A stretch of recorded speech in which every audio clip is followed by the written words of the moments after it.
Don't blame me. I voted for Kodos. Ladies and gentlemen, welcome back to another video with Swagglehoss. It is official, boys and girls. Aliens are real. And now the whole world is asking the very, very big question. Do aliens collect comic books? Well, in this video, we're going to talk about it. But before I get into it, if you guys would drop me a like, comment, subscribe, if you're enjoying the content, help support the channel, do one of those things, I would appreciate it. But let's get into this video here today. Now, this is a monumentous video here on the YouTube channel. As the ambassador of this channel and one of the maybe voices of the comic book community, I would like to officially proclaim that Swagglehoss Comics and Games swears full fealty to that of our alien overlords. I will help build any laser gun you want me to point at any planet that I've never heard of.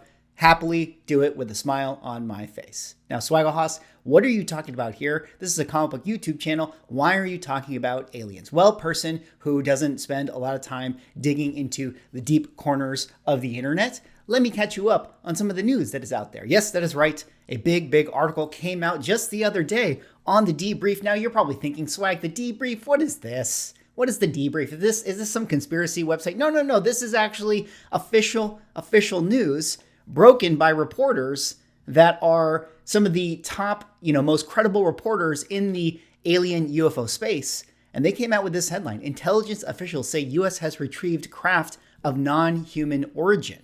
Now, it goes in here into the depths of this article. There is an official military personnel, David Grush, that has come out as a whistleblower talking about aliens. I'm not going to belabor it. I'm not going to go into the full article, but I point this out to just kind of catch you guys up to, what we have to talk about here, which is, again, why am I talking about aliens on a comic book YouTube channel? Well, comic book fan of little faith, let me remind you that comic books are always reflective of the culture, which is why we have to start to think about if aliens become a big talking point in the pop cultural space. More and more, we're starting to get more alien stories, more aliens this, more aliens that.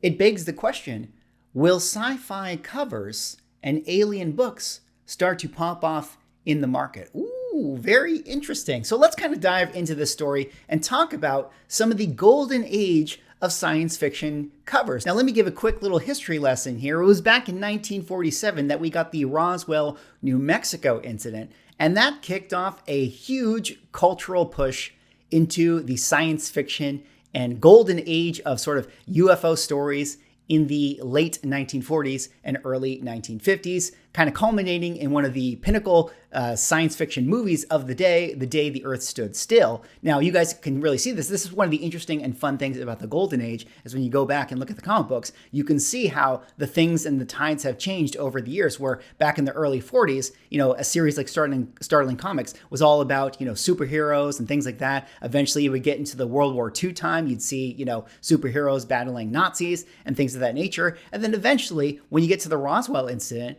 all of a sudden, you start to see a few different covers here where you see a big bug creature here, a big monster here. Here's a pre-code horror looking one. Here's some alien science fiction ones, damsel in distress. And this is where Schonberg really starts to transition into drawing, beautiful damsel in distress women and space invaders, culminating in Startling Comics number 49 from 1948, which I think is, one of the big all-time grail science fiction comic books, which of course is now famous because of the fact that, this was the inspiration for Bender of Futurama. Now, of course, this is a very desired book in the market. I mean, it's one of the most expensive out there.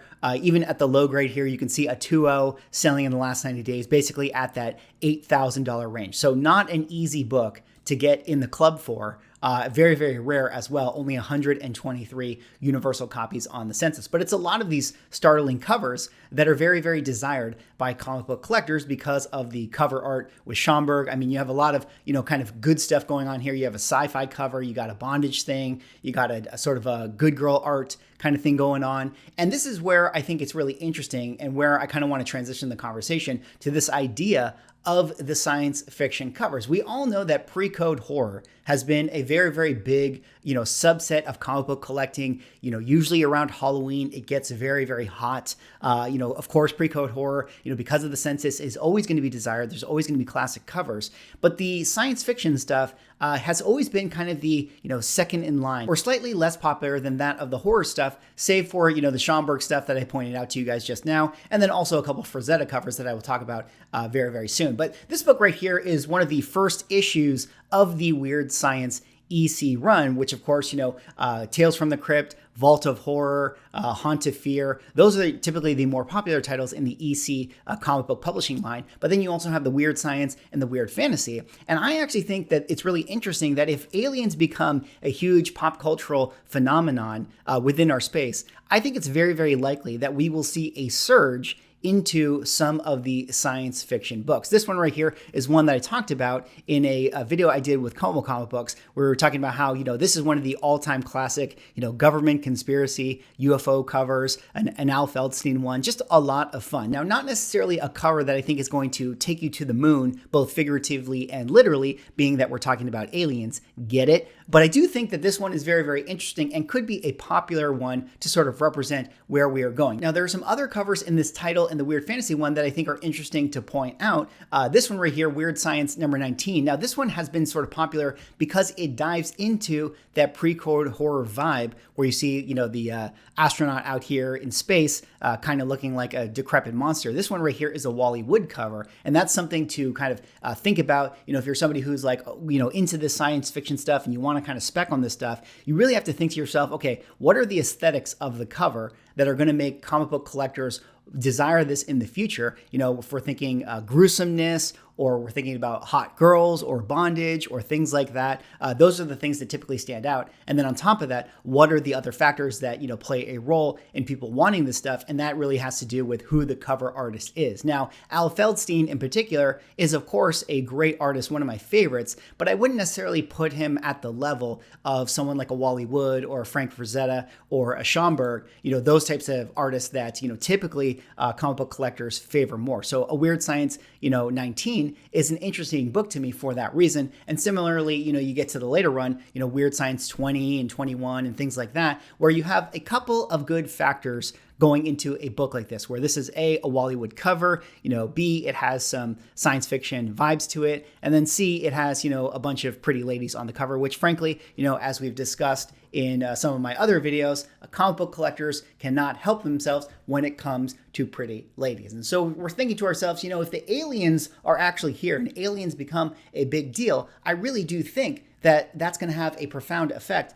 on the science fiction pre-code books that are out there in the market. I'm sure there will also be an effect on some of the current stuff that we're seeing, the current classic covers, the current classic UFO covers, or even books like Aliens, just the popular franchise of films that, definitely have a lot of value. Now, I'm sure you're wondering, but Swag, where can I get some of these great science fiction covers before our alien overlords start destroying all of our monuments? Well, luckily for you, viewer, we could talk about the sponsor of our video, Torpedo Comics. Now, for those who don't know, Torpedo Comics is one of the best comic stores in the country. They are based out of Las Vegas, Nevada, but have locations in the Southern California area as well. On their online store, torpedocomics.com, you can get great things like mystery boxes, raw comic books, CGC slabs, or even trading cards if you're into that sort of thing. Their online store is really easy to use. They have these handy search features where I can type in things like Weird Science and pull up all of the great titles for Weird Science, whether you're somebody who wants, the original classic Golden Age one, or you're somebody who just wants to buy a reprint so you can read the classic stories coming out of the EC title. And the best part about torpedocomics.com is if you use my promo code SWAGGLEHOSS, which you'll see in the description, you'll be able to save 10% off on your order. What's not to love about that? I want to say thank you to Torpedo Comics for sponsoring this video, and let's get back into our science fiction covers. Now, like I was saying, there's a lot of interesting potential for the EC books to gain popularity, to kind of go up in value. If you're picking out the right ones that have, certain covers with certain aesthetics by certain artists that are always going to be in demand. This one right here is another one, Weird Science 22, just kind of a classic, 1950s sci-fi alien blob monster. A lot of cool things going on with this one. Again, a Wallywood cover, and one that, is not necessarily too expensive, but I think really captures a certain kind of science fiction aesthetic that a lot of people will come to appreciate. Now, similarly, there's also Weird Fantasy, which was another EC title run. And there's some covers in here that are, in my opinion, a little bit underrated because they have good elements to them. This one right here, Weird Fantasy number 7, again, another Al Feldstein cover. I mean, not a whole lot going on with this, but I do like the fact that it has a pretty girl on it. It has kind of that good girl art, although maybe she's not in the type of pose that a lot of comic book collectors typically do like. And Al Feldstein, I wouldn't necessarily call him one of the great good girl art artists, but he did have some pretty cool covers like this one right here. Once again, Weird Fantasy number 8. You're getting kind of a twofer with this one, where one, you have the damsel in distress, and then two, you also have kind of these weird kind of alien guys. Now, there's some other books that I want to point out quickly in this particular run. Weird Fantasy number 15, just a really cool kind of dinosaur alien cover. Again, a bondage cover and an Al Feldstein one. And I think that this one is pretty underrated. I think that there's a lot of good things going on with this cover, and one that, could trend upwards over time as these books get more and more popular. And then the last one to point out in the Weird Fantasy series is this one right here, Weird Fantasy number 21. And what's interesting about this one is that this is actually a cover drawn by Frank Frazetta. Now, Frank Frazetta is basically the GOAT when it comes to all-time classic comic book artists. Now, this isn't necessarily one of his, best works. I think, some of his most popular works come from the Famous Funnies title run, but this right here is one of the few times that he actually did do the cover work for an EC title. And I think that this makes this book pretty underrated, pretty special, and maybe undervalued at this current moment in time. Now, I was talking about Famous Funnies. Again, a little bit of a history lesson. This used to be a kids brand, in the early 40s. And then you can see in the late 40s start to transition into some World War II stuff, and then eventually would culminate in Famous Funnies 212 through 214, which in my opinion, I think are kind of the peak Frank Frazetta science fiction covers. You get a lot in this. You get Frank Frazetta, you get aliens. Now, granted, these books right here are already very, very expensive out there in the market. Very, very desirable. I think 213 right here is probably the most iconic when it comes to, the Buck Rogers style of art. But I do think that all of these books are very, very desired out there in the market and continue to be popular. And again, I do think that if aliens become more and more of a factor in our pop cultural space, these will be the books that start to get even more attention than that of some of the pre-code horror counterparts. Obviously, everyone has eyes on Chamber of Chills 19, books like that, but it could be these Famous Funnies ones and maybe some of the weird EC books that start to get a little more traction out there in the market. Then, of course, last thing I'll leave you guys with is Planet Comics. There are a lot of great alien science fiction covers in this particular run, and this actually dates back prior to that of what would be accepted as the science fiction craze, kind of starting in the 1940s. But I do think that there's a lot of great undervalued books in this run. You just have to be deliberate and particular about which kind of books you're going to spec on in this particular run. What are the aesthetics that are going to get you to the moon? Now, this one right here, Planet Comics 1, is a very, very expensive book already, but there's a lot of good things going on with this. I mean, number one, it is the number 1 issue in the series. It's 1940, so it's already super old. It's done by Lou Fine, who is a, classic artist that people like. You got the damsel in distress thing going on here, which I think are all factors that are going to make these books desired in the future. But there are a lot of Planet Comics that definitely I think are undervalued and could be good opportunities for people that want to spec on them, because hey, now that we have aliens here on Earth, alien books could be going up in the market. They said it couldn't be done. They said, Swag, you could not possibly make a alien topical video and relate it back to comic books. Well, there you go. I did it. Anyways, what do you guys think? What do you guys think about aliens? I know that I'm being a little bit facetious, but I do actually think that we do see correlations between culture and what happens in trending comic books and things of that nature. I do think that if all of a sudden we see an increase of UFO speculation and alien talk, then that's going to trickle over into all of our cultural spaces. You'll see alien movies become popular once again. You'll see alien comic books become popular once again. We'll be going back to the Golden Age stuff, looking at all the classic alien covers and the UFO covers.